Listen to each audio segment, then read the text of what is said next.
Você já ouviu falar que no Brasil o pobre paga mais imposto que o rico?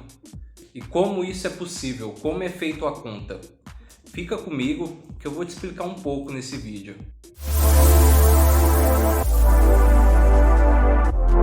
Eu quero te contar o porquê no Brasil o pobre paga proporcionalmente muito mais imposto que o rico. E antes, a gente tem que entender onde é que está distribuída a carga tributária brasileira, que hoje, na arrecadação total, 44% vem do consumo e 27,3% aproximadamente vem da folha salarial, ou seja, é um tipo de imposto que não dá para a gente fugir.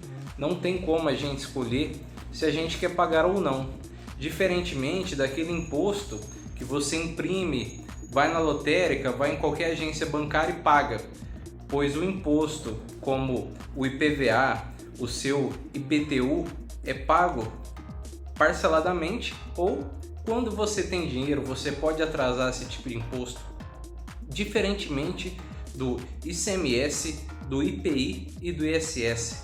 Você não pode escolher, ele já vem embutido no valor do produto. E esse é o imposto que incide na maioria das vezes da população mais carente, que é necessitada de consumo. Uma pessoa que ganha R$ 1.500, R$ 2.000 por mês precisa gastar seu salário no mercado, precisa abastecer o carro, precisa gastar seu dinheiro no dia a dia, sobrando muito pouco para acumular bens e direitos, para acumular um patrimônio do qual ele não é tão incisivo de imposto. Também é preciso falar sobre as deduções legais do imposto de renda, a forma que você tem de abater um pouco do que você paga ao governo, pois atualmente as deduções legais aceitas pela Receita Federal constituem gastos com remédio, medicamento, plano de saúde ou educação.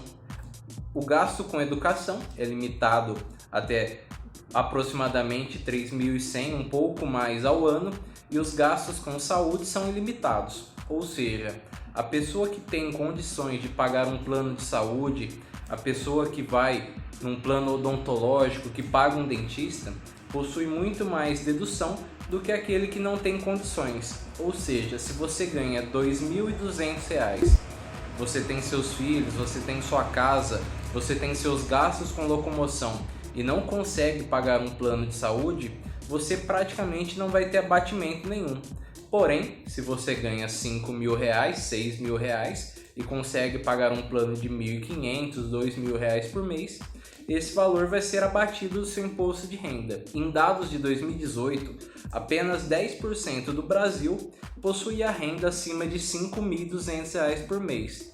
Ou seja, esse valor fica um pouco limitado a uma classe muito específica da população, pois se você ganha R$ 2.000, R$ 3.000 e você tem sua casa para manter, você vai saber que você não consegue ter um gasto tão excessivo assim com saúde, ao ponto de que você possa abater o suficiente para não pagar seu imposto de renda. Além disso, a atual legislação brasileira não incide imposto sobre lucros e dividendos das empresas.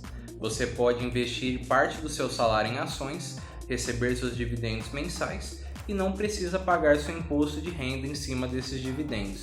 Além de que, compras e vendas de ações até o limite de R$ 20.000 por mês, desde que não seja day trade, também é isento dessa tributação. E com tudo isso, como a forma como o imposto é incidido, a forma como a classe mais simples recebe seu salário e as várias formas de um grupo mais privilegiado receber sua fonte de renda, seja com o CNPJ, seja investindo em ações e dividendos, fazem com que a população mais pobre, proporcionalmente, não nominalmente, porém proporcionalmente, pagam mais impostos que os ricos, o que faz disso um pouco de um fator limitante para a ascensão, pois se você já recebe pouco e nesse pouco você precisa pagar muito mais imposto do que aquele que recebe mais, você fica um pouco travado. E qual é a forma de resolver isso? Muita gente fala em taxar grandes riquezas, porém isso é um perigo. Se eu taxo um rico que ele pode escolher em que país ele quer investir, como ele quer receber esse imposto, como ele quer receber os seus lucros e dividendos, ele pode acabar fugindo do Brasil e com isso levando empregos embora. Uma outra maneira muito mais fácil, porém, para os políticos, que impactaria muito seu orçamento, seria não taxar tantos mais pobres. E você? O que você pensa